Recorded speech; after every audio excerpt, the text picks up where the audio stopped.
Silence. I remember many things about that day.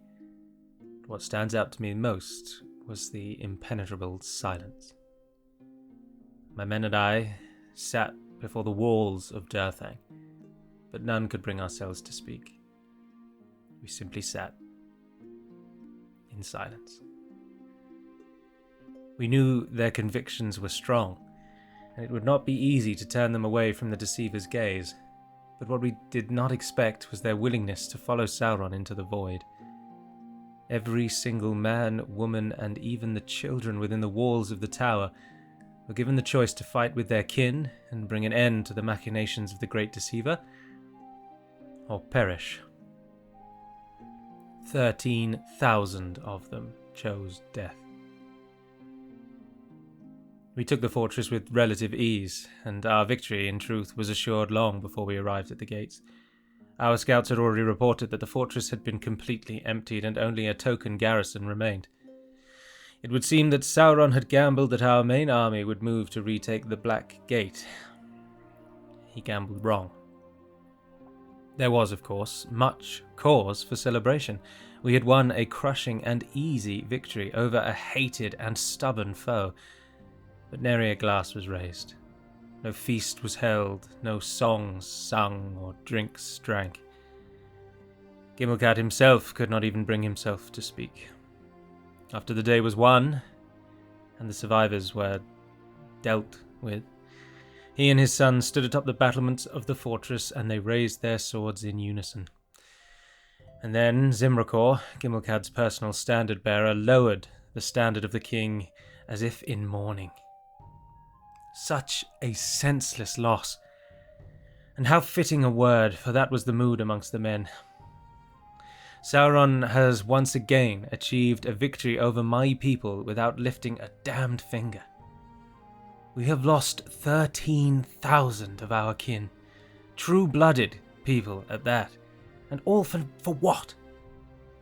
For nothing. For him. We are once again reminded that of all of Sauron's enemies, we, the sons and daughters of Númenor, hold a special place in his mind. He would see the other races enslaved, a life of torment and torture, servitude. But not us. He would simply have us die. To my king's credit once again, he knew what needed to be done. He did not want this place to become a memory to our greatest loss. He ordered that the Númenorian tower be destroyed. The focal point of our people in this place for thousands of years, it would seem, and now a flat and barren wasteland behind the walls of Dirthang. Let no man remember this place. Let no Númenorian walk here and remember what happened. Let it pass into history as just another orcish defeat. Mercifully, some good news did reach us 2 days after our victory at Dirthang. The siege of Caer Andros had been broken. Seizing the opportunity to compound upon this victory and divert the men's attention away from the slaughter of Dirthang, Gimmelcad had the captain of the siege, a young man named Imdrazor, appointed as commander of the Osgiliath companies. Another shrewd move by a man I had once written off as a cowardly anecdote in the annals of our history. The Osgiliath companies now march to relieve us, and bullied by the promotion of their new commander, I am told they are chomping at the bit to finally end Sauron. A welcome addition to these bleak plains they will surely be.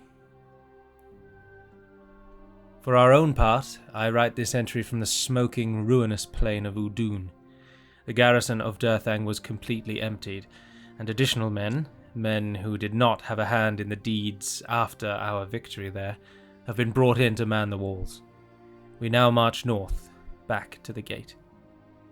Sauron is acutely aware that if he loses the gate for good, then Mordor, his impenetrable bastion, becomes Mordor, his impenetrable prison.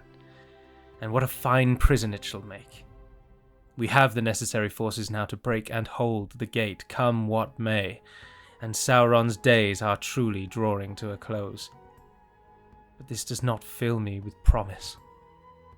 The men talk gleefully about his demise, They argue whether or not he will stand in Barad-dûr or flee into the east. They talk of our glory as though we sit atop the Dark Tower already. For my own part, I have been in the company of our nation's leaders and wisest men for many years now. I know a great deal more than my brothers in arms, and I know that no matter the ease of the successes we have claimed thus far, the worst is surely yet to come. I fear the massacre of the 13,000 will soon be nothing more than a footnote. So says Avradizimir, captain of the king's companies. My go Vidlivan and Melonine, and well met indeed. I'm Arachir Galadirthan, and welcome back to Middle-earth as we continue on as the Ar-Adûnâim. I must confess, before we start, it's not really a confession actually, I just say that phrase too much. Other than Warhammer, this is the one that I really was looking forward to coming back and doing again. The Ar-Adûnâim campaign is going so well, and so interestingly as well. And it's for the first time in a very long time I've actually been genuinely not bored that we're fighting Mordor. I've actually found fighting Mordor quite enjoyable. That once you break into Mordor, it's a totally different story fighting against them. But anyway, I do hope you enjoyed whatever I wrote for the previous bit. I've done this ones backwards, so I've recorded this before I've written the intro. So I have no idea what I said, but hopefully it was enjoyable. We've taken Durthang in the last episode, and we've abandoned Urk-Estelad. Now, also, full disclosure, interestingly, I didn't save it last time. So I was saved by the fact that the game auto-saves at every turn. So I've had to watch my last video back and repeat my moves from the end of that episode. So I think I might have lined up these units in a slightly different order because my gold was out a little bit. I'm not entirely sure where or why. Oh, and I added these for retraining, actually, so my gold is completely out. That was something that I noticed that we could do. But to just give you a recap, because it has been some 2 or 3 weeks since we've been here, Ar-Gimmelkad, who's finally stepped up as a leader of our nation, with perhaps at the moment our nation's best army, is going back to reclaim the Morannon. We lost the Morannon because there was an army hidden somewhere around here in Udun. This is the plain of Udun. And there was an army that was just sort of invisible. It either came from here, avoided the fort, and made it all the way to the Morannon in one turn, or it was just genuinely over here, and I don't know, and it baffles me to this day. But anyway, they snuck in and they took the Morannon back from us. But as you can see, there's nothing there. There's no defense at all. Gimmelkad will take that back without any trouble. And because we've got the 2 ballistae groups, we can attack it immediately. We don't need to wait for siege, but we're out of turns, so we can't get there. The garrison of Urk-Estelad has pulled out in light of the fact of Gan Altan coming back to the fray and him being supported by Athak. We're not going to hold Urk-Estelad, and we've destroyed everything here anyway, so we'd rather they take that than them get Durthang back, which we're hoping to keep and hold on to, because we can use Durthang to our advantage. And almost certainly the welcome message mentioned Durthang in some way, because obviously Durthang was the seat of the Dark Númenóreans, and we've now beaten them. We have a reinforcing army led by Prince Caspian, or Indrazor, who's coming up, and he's going to get Urk-Estelad back once Mordor take it, because Mordor are going to nip in and take that. And then thirdly, we've got Captain Imrazor, who's going to link up with Pharazôn. Or rather, Pharazón's going to chase him, and we're going to take Gelebrim with that army. So Mordor will then fully be pinned inside Mordor. We will have them by the proverbials. But for now, I'm afraid it's an end turn, so you'll have to endure that. Then there's... what did Mordor do? Nothing. What are Dol Amroth going to do is a better question. Dol Amroth really struggled to defeat a Mordor army that's there. They beat them, they did beat them, but it cost them almost an entire banner army.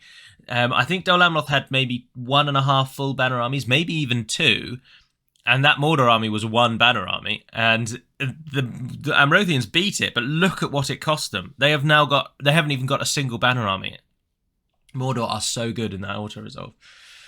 But fortunately, Mordor have buggered off, and they've not taken Urk-Estelad, which means we can get to that and hold that, which is nice.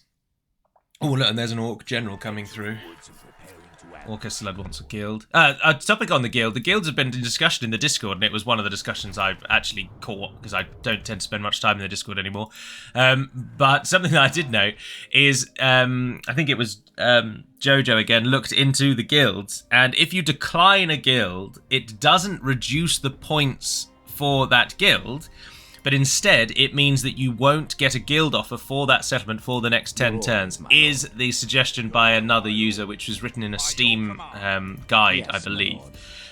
But after, I obviously couldn't stay for the entire conversation, or not obviously, but I couldn't stay for the entire conversation, had to go away. But at the point that I left, it was, the discussion had veered very much to, if you decline a guild, that settlement will not get that guild offer again for 10 turns, but the points, the behind-the-scenes points that decide when you get guild offers, those remain unchanged.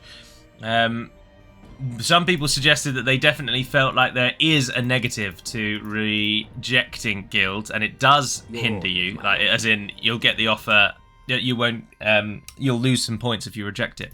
But that seems to be an unproven statement at this point. So read into that what you will. Oh, a narrow fighter skill. Oh, of course, that's why we'd like very much the culture to rise.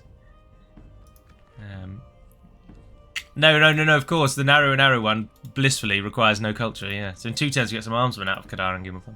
We've got some wonderful troops being trained in Eastern Osgiliath, including Baruthiel's Watch. And then there's a couple of good ones coming through from Western Osgiliath as well. But you're going to need a garrison, because I'm definitely going to be taking those off your hands, including the Narduba Wib. So if you just chuck in some militia for now. Eastern Osgiliath already has militia, that's good to see. Farazon's chasing Imrazor, Malbug has moved away, and interestingly, Mordor are chasing Gimmelcad to the Morannon, which I do find very interesting. But what I'm going to do then is move that army... do we want to get caught in Orkestrad? No, not really. Orkestrad is a castle, we've discussed this at great length already, haven't we? Yes. And that I thought it was a town, and it's not, it's a castle. Alas. There isn't really anything in his army, though. There isn't really. Oh, 77 Gondor militia. There you go. As you wish. Oh, that didn't make any odds at all. Can you guys get to... Yes, you can. Smashing. All right, I'll take both of you as well, then. I'll just stop the rebellion. I don't want to just give it to them for free, do we? Oh, Kandaran Gimmelthon likes us, even if we don't even have a garrison. That's crazy. Your orders, my lord. Ideally, obviously, those two... well, the Nardu Tarek, certainly. No, I'm not going to take the Marines. I don't really like the Javelin. Yes. But then they're good against the stupid beasts, aren't they? And I bet you've got beasts. Trolls, Crocklick. What I think we need to do is possibly actually ignore these armies, allow Gimmelcad to deal with them, build an army of the best that we can get, so wait for these to all train, and then just push for Barad-dûr. I think that's probably the better course of action here. So let's build an elite army. And then, as I say, push for Barad-dûr. But we're not going to just abandon Orkestrad to notheless. So go and stand next to it for now. We shall continue tomorrow. And Gimmelcad, let's take the Morannon back. We're going straight in. No dilly-dallying, please. Now, they will get a garrison, because Mordor gets a garrison as default, whether they've built buildings or not. Oh, the last vestige of Temple Marksmen reside within. Their brothers and sisters and their families, more importantly, have been almost entirely wiped out to a man. The tower in Durthang has been burnt to the ground. Anything of Númenorian origin has been rightfully reclaimed by the Ar-Adûnâim, the true owners of any such material. And the Temple Marksmen are now all that remains of their people's betrayal and treachery. And we shall wipe them out here. With Gimmelcad as well. How fitting. How fitting. Delightful. This new microphone has a little light symbol on the front with green, yellow and red. And obviously if you ever get to the red, that's it telling you that you're talking too loudly. And I kind of hover normally around the end point of the green dot and the start of the yellow dot. So in there, you might be talking a little too loudly. But every now and then, just really random words seem to make it pitch into the red. I just don't know what decides these things. Anyway, here we are. Welcome to the Black Gate. I don't understand this. I don't know why our setup area is very small for a start, and also cramped over on this side. It just doesn't seem to make sense to me. The ballistae, you need to be as near to the front as you can get. Yeah, that'll do. And everyone else can walk faster than you, so it doesn't matter where they start.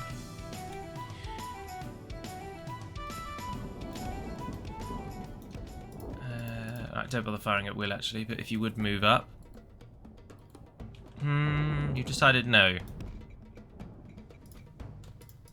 Maybe they are moving, but... they're probably spinning in place at the moment, aren't they? I don't want to sprint anybody because we are going to have to slog through Mordor's garrison when we get to the other side. So, a brief delay as we await here.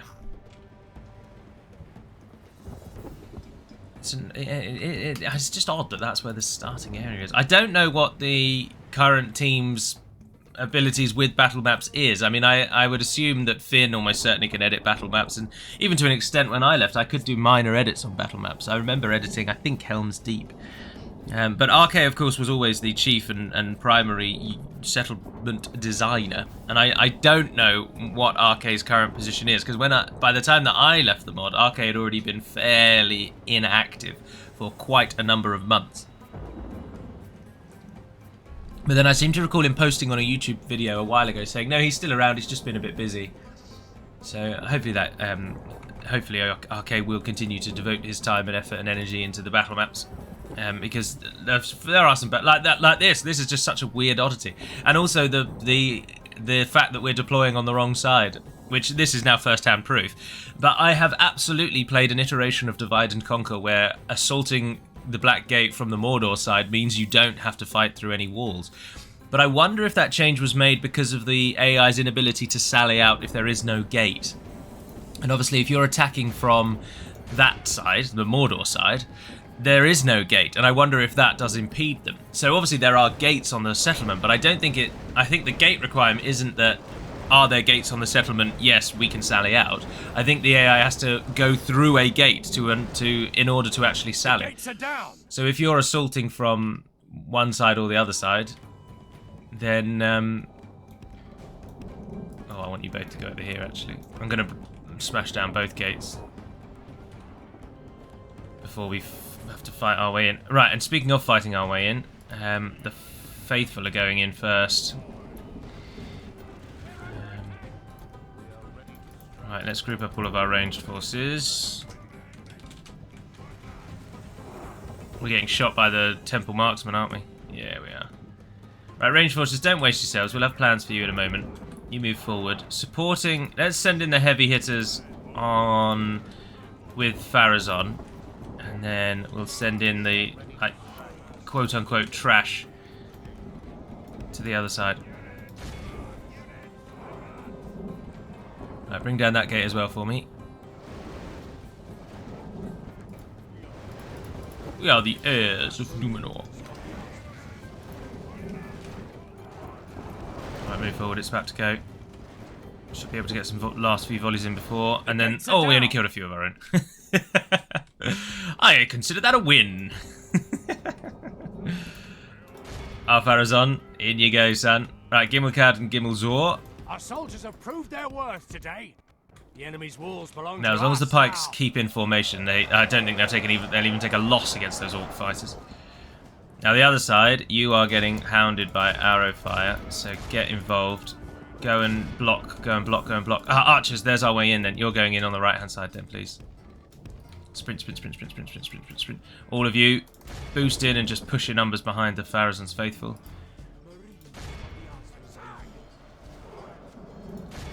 Come on, Marines. The Marines are taking the bulk of the enemy. Ah, there we are. Nice. Right, they're Blackrock halberds. Hit them in the side.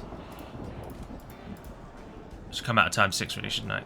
Okay, and then you guys, in we go. Let's get the archers in first. Ah, no, archers go behind. There you go, you can go there. And then crossbows. Don't worry about the 10 of them. Crossbows there, and then those 10, you go separately. All sprint, in you go, in you go, in you go, in you go. And then the real question is, can we then get the Ballistae in as well? These guys are holding quite nicely, aren't they? Yeah, just Rosadan and Azrazair. Against the Orc defenders. We've got quite a bright Mordor today, haven't we? The sky is still burning red. We're still in the depths of oblivion.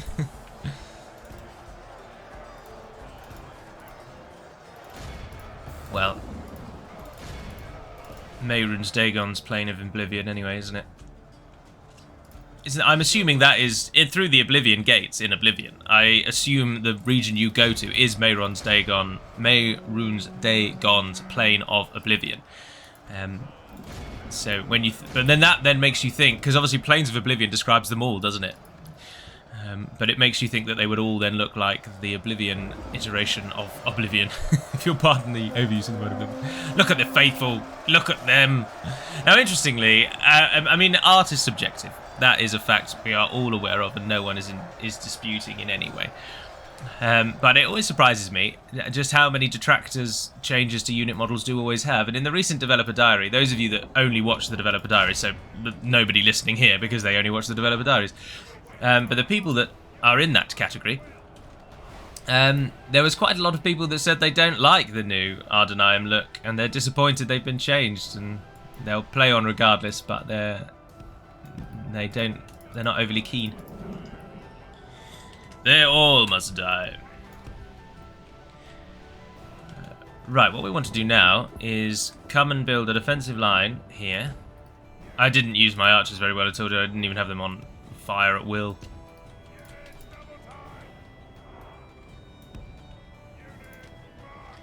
Right, archers then just come and form a long line like that. Can all sprint, those of you that can. Don't worry about the enemy arrow fire. We've got lots of reinforcements coming. Mordor are really up against it now. They're in their last gasps.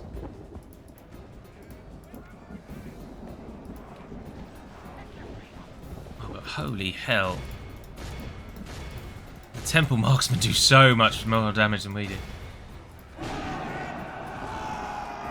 It is just them firing, and almost every volley that they release upon us is killing like 20 crossbowmen at a time. Oh, but the ballista are coming through the gates now. Yes. Ballista! I believe you can get involved now, ballista. Those ones will have to reposition, surely. You're not going to fire through your own... You are, aren't you? Yeah, there we go. Killed their own crew. Because of course. Stupid. Alright, stop what you're doing. And then they'll do weird repositioning nonsense. In our favor. Victory will be ours. Alright. Now carry on.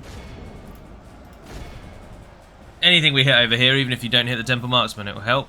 We've lost 20%, they've lost 50%.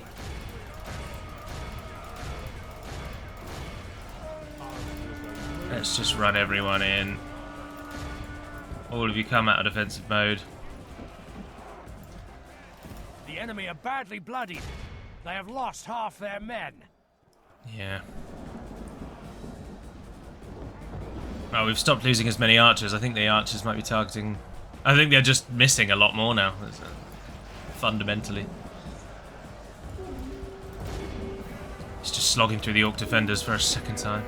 This is going to really deplete our army, and those reinforcements, if Gan Altan leads one of those armies, we're going to be in trouble, I think. Our men have slain the enemy general. Oh, good. Without him, his troops will lose their will to fight. And they have done immediately that. But the Temple Marksmen will never give up, so...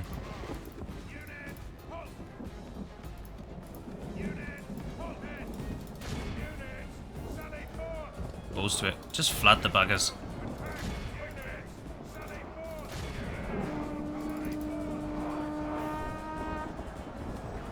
Just get bloody everyone in there.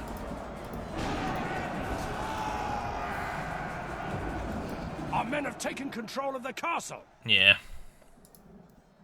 Bum ba dum bum ba dum ba dum bum. Temple Marksman. Is that the last fellow going down? Yes, it is. Well done, chaps. We are the heirs of Numenor. Damn right we're the heirs of Numenor. Ah, I love the Ar-Adûnâim so much. I happily play as evil nations as long as I have some sort of purpose, some sort of justification for my evil. I can never play as an evil nation who's evil just because, and I think unfortunately in the Middle-earth setting, Sauron and Mordor absolutely are evil just because. There's no real need for them to be evil other than Sauron wants to dominate everything, but that's just not enough of a backstory for me. The Ar-Adûnâim, or the backstory we've given them, or even the Númenóreans when they were evil, quote-unquote evil, when they turned against the Valar, even then, they weren't just seeking world domination. They thought that the secret to eternal life was being kept from them, and they were purposefully being shafted, whereas the elves were being given all this treatment. Granted, they have a sort of petulant child backstory, but I still find that 10 times more interesting than I want to rule the world, which is Sauron's sole raison d'etre, and I just think that's so boring. I always think that's poor characterization. Now, obviously, Tolkien was one of the first to have this big baddie who just wants to kill everything and slave everyone and rule the world, and Sauron does have nuance, of course. Sauron himself is a very nuanced evil baddie. He has a lot going on. His story over the years is very interesting, and he himself is a compelling character. But his nation state, Mordor, is not compelling to me in any way whatsoever. There is nothing, I don't think, that is particularly inspiring or fun or unique about Mordor. And so I just find them really dull to play. The Nazgul are a bit of a saving grace. If I ever played Mordor, I would enjoy using the Nazgul. Actually being able to turn the great beasts on my enemies... I couldn't tell you the euphoria I would feel seeing my great beast trample hordes and hordes of enemies. But then that would never happen, would it? Sod's bloody law. If I controlled the great beast, they'd do sod all. They would die to the first javelin that even slightly looked at them, and then they would disobey my commands almost immediately. I have no doubt. I don't think the beasts are the best example. Right, here we go. Mordor now has 3 targets. Durthang's the least defended and would fall very easily if they attack it, but Indrazor can hold off, and I think Indrazor is going to have to fight one of those armies. We're going to have to bring the reinforcements through separately. Yes. But that takes the Morannon down again. Mordor now can't get into or out of Mordor. We've got both passages. Well, they can go east, but I know. Well, remind myself, Gallo, what is happening in the east? Mordor are enemies of Khand. Interesting. But they are allied to Rhûn, and they're allied to Harad. And Rhûn, as you can see, are all the way up there on the old Rhûn Road.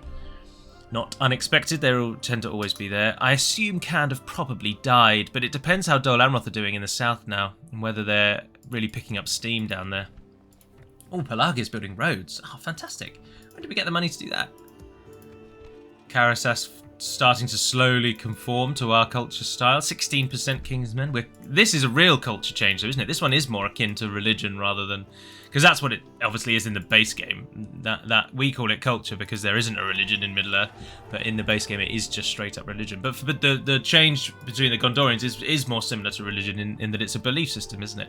You either believe that Ar-Pharazôn did nothing wrong and that this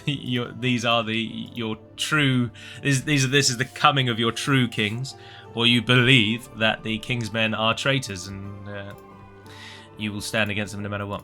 Anyway, I'm delaying because I don't want to press the end turn button, but let's just rip the bandage off. We call them plasters here in the UK, though, actually. You call them band-aids, don't you, in America? And probably then the rest of the world, because most people learn American English nowadays, which is a shame. I mean, it's not really a shame, is it? But it makes the original creators of the language almost the second speakers of it. But then that's just how the times go, isn't it? I mean, I'm not lamenting the fact that people don't learn English. They learn American English. But it just means you see Band-Aid a lot more than plaster. Oh dear. You know, the one that took me that I didn't understand for a very, very long time is that in your sink, in your basin, I assume you still call them sinks, we would call the thing that the water comes out of a tap. And of course you call them faucets. And I didn't know that for a very, very long time. So whenever I was watching American TV, which is fairly common, you can watch a lot of it here in the UK, as you might have thought, whenever they said faucet, I always thought, what the bloody hell is that? And it wasn't until, I think, I can't remember when, but a character held up a tap and said, yeah, I've got to fix the faucet. In something. It was something along that kind of line. And then it clicked. I was like, oh, it's a tap. But, there we are. Right, Mordor seems to have consolidated Uthak into a single army, or just given him more troops. The other armies just sort of disappeared. Always doing weird stuff like that, Mordor. Seek an audience with us? No, Dunland.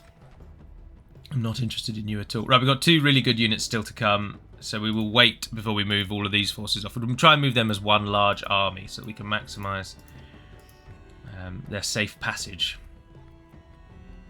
There's no point building things there. If we're going to build things, the Osgiliaths are a better bet. Chuck in a blacksmith then if you've got the money. Right, Imrazor, just link up with Pharazon for now, because there's actually a huge Mordor army over here somehow. I don't know where it's come from, but of course, it was never that easy, is it? I'll take those, see if they can get over there in time. Carandos, can you do anything? No, not really. 202 of you can go there. We can go no further today.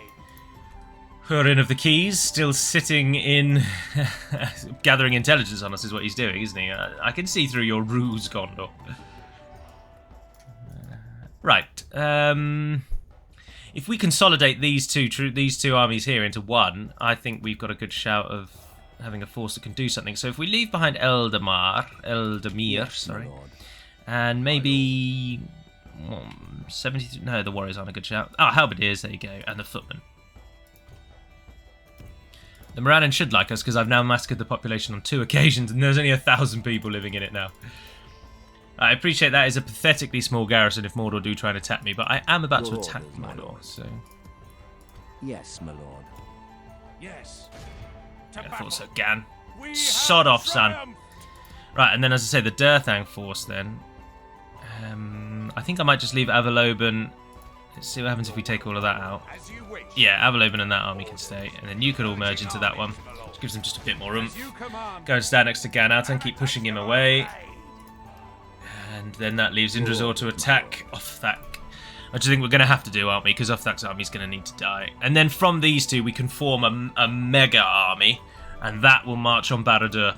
Once Barad-dûr is down, Mordor will really, in many ways, be done and dusted. That will be the straw that breaks the camel's back. But as we can see from Gelebrin, it takes, even from the crappiest backwater nothingy settlement, they can train troops to a sizable degree.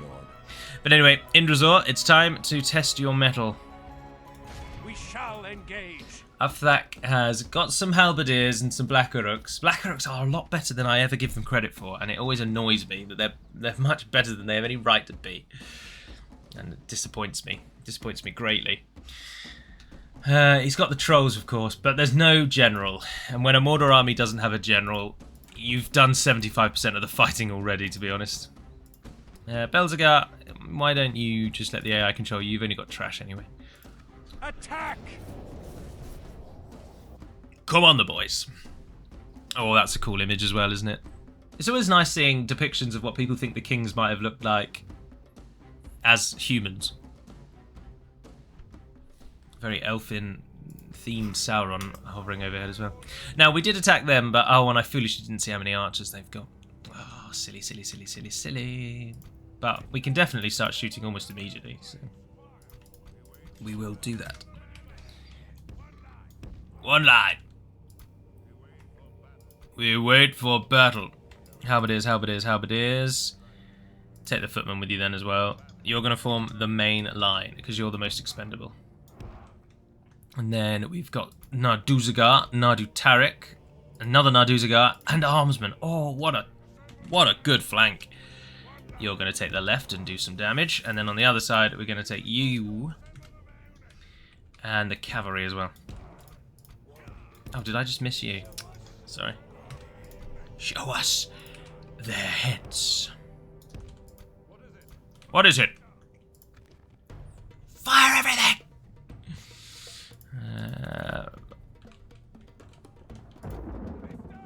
I don't think they'll just sit there and let us shoot them. But equally, they don't really have a hill to retreat to, do they? So I'd be interested to see what their plan will be. I'd like the ballistae very much to target the enemy trolls. Oh, look, they're sweeping round to the left entirely, so our right flank's going to have a full cover. Or full freedom. Did you kill a troll? Did we kill a troll? Yes, one troll went down amongst the burning ruins of Mordor's force. Flames creep high into the sky, and the stench of orc flesh, aflame, reaches the nostrils of all. Oh, you've misjudged that. The trolls have thrown you right off the scent there. Jesus, can we get some ballistics in, please? Can't do, we're not in the castle age yet. Right, they're standing still. Now's your chance. Come on, give me a good one. Nicely done. And again. them again. Oh, he was lucky there, wasn't he? Oh. All coast going down. That's the problem with the trolls, they stand too far apart. Oh, come on. I've killed 2 trolls. Oh, that was close again. Close, but never... It's just not good enough. It's not good enough, guys. Oh, I've pressed time 6 and I really didn't mean to do that. Alright, stop and just fire it wherever you like. Who did the trolls hit? Ar-Adûnâim Ziegler. That's not a bad matchup.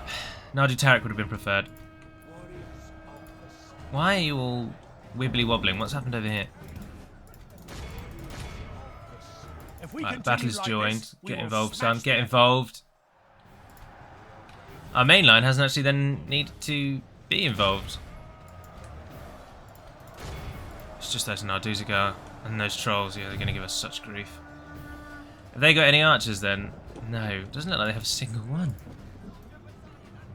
Soldier battalion at the ready! Soldiers! Men of Gondor standing by. We come to aid our kin. Cav, in you go. Right, that's a perfect flank on them. Another troll has died. Oh, upgraded halberdiers. Nice. Welcome, welcome, welcome. I didn't show the upgrades in the developer diary because it requires you having a second army. And the AI has to control it and it causes all sorts of grief. Or I could have just done first and then the second, I suppose. But that's cool that they do get an upgrade. And they go to a sort of chainmail, all chainmail. Chainmail, all chainmail. They're losing to their Blackrock counterpart by the looks of it, though. Oh, and Indrazor, you're not a proper Ar-Adûnâim general. You don't have the Númenórean war cry. We must be massacring them, though. 30 plays 10, yeah. Trolls any more dead? Nope. If we look at the map, we've got an issue over here.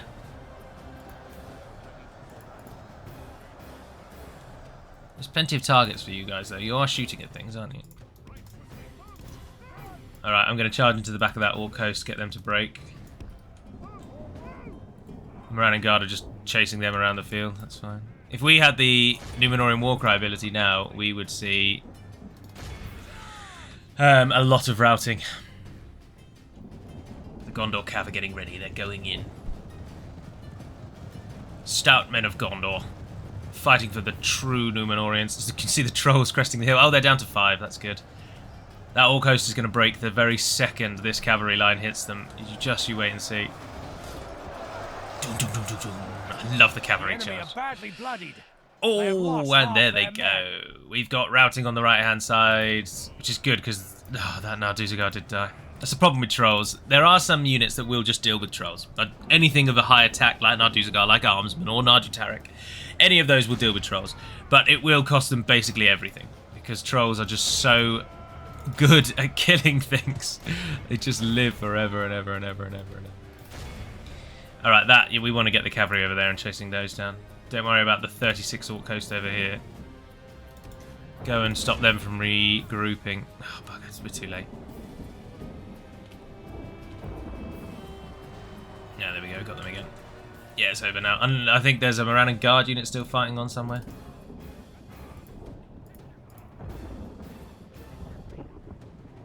You should definitely stop firing at will, so should you. Oh, there's some halberds over there. Hit those if you can. The general flees like the coward he is. Press onward and break the spirit of his army. Blackrock. Oh, they're targeting our general. They're targeting our general. Behold, thank goodness. This is a clear victory. 2,287. We lost 564. Very good victory indeed. Indrazor didn't really claim any. Oh, some Azrael archers killed some people there. That's good to see. And 194, Rosedam Bowman of all things. It's interesting. Bowman proving yet again that even though crossbows have the higher damage, their armor piercing, they just fire too slowly. And in a shorter battle like that, where morale is the key factor, crossbows don't get a chance to shine. They're just too slow. Which is interesting, isn't it? Those of you watching along that have some knowledge of crossbows and bows, is a crossbow slower? I mean, I've done an awful lot of archery. I was in the university's archery club. I participated in tournaments, and so I've fired arrows, and I know how quickly you can knock an arrow. Or I've loosed arrows. You're all going to jump on me for that. But you can do a crossbow, can't you? By standing on it. That was the latest, the most innovative tech of a crossbow, wasn't it? Where you put your feet on it, and then you pulled it back with a sort of wooden arm. And then you just pop a bolt in and fire. Surely it can't be that much slower than a bow in the grand scheme of things, would be my... Your orders, my lord. My thinking. But do let me know, because I'm interested in things like that. This tower will keep vigil over the lands. Right, Mordor seems to have disappeared. We've solidified our hold. The challenge is going to be Gellibrand. We'll worry about that in the future. We've got those elite troops coming through, and what I'd really like is to get Minas Morgul. I don't really want Dol Amroth holding that, because when inevitably, or rather, when we then turn on Gondor, which we will do once Mordor are defeated, I don't want Dol Amroth to have a major town right in our heartland. I don't know how I can get it. We could trade it for something inconsequential, couldn't we? Like, what about Ur-Kestler? Where's our diplomat? My lord. Oh, he's in Edoras. What are you doing down in Edoras? Are you the only diplomat we've got? Oh, you are. At your service. How are you trading? 294 on that's gold, isn't it? That's rubbish. At your service. That's barely even paying your upkeep. Oh well, I mean, it's fine. We make plenty of funds, plenty of money. Right, diplomat. Your orders. I am going to cheat move him. That's how I deal with diplomats. This is the last thing, and then the episode will end, I'm afraid. So let's try and see if they'll take Ur-Kestler as a starter. So, what is your name, sir? Sagarakor. Isn't that one of the names of the new Nazgul? Jukebot 9. Gish bash bosh. Yes, my lord. Always happy to deal with you, right. trusted friend. Give region. I will gladly give you Ur-Kestler. And in return, I'd love Minas Morgul off your hands. But you're almost certainly not going to want to do that because of the discrepancy in size of the two settlements. Oh, it's balanced. I can give you my map info as well. I must say we are not convinced. It was balanced, though. I think we could do it if we threw in some money. I think we could possibly buy it out. And then they can happily have Ur-Kestler, because then when the fighting starts... I don't know where my voice went there. When the fighting starts, Ur-Kestler is then entirely surrounded and cut off with the mountains of Mordor. We would be able to take it in a heartbeat. Where similarly, we would with Minas Morgul, but we're not going to be getting Ostithil. This is where the battle line's going to be, and we cannot risk them having a garrison of that size there. Whereas Ur-Kestler, they'll probably lose it within a turn anyway. Maybe if we give them Gellibrand as well, because that's another one that will be useless to them.